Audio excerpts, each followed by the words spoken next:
Yo, what's up kabayan? Paano mag-activate ng bagong sub-ATM card at maglagay ng PIN number?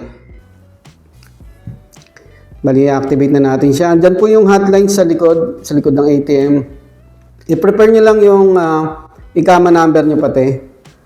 Free lang po pagtawag dyan mga kabayan. Pakinggan nyo lang yung instruction ng operator kung ano po yung ipe-press. I-loudspeaker nyo para maintindihan nyo.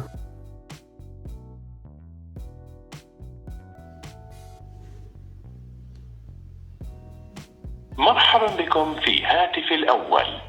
Welcome to SAB phone. To continue in English, please press 2. Please select the service. For banking services, press 1. To report a fraud case, press 2. To register for SAB phone and create a PIN, press 3. For card activation, press 4. To report lost cards, press 5.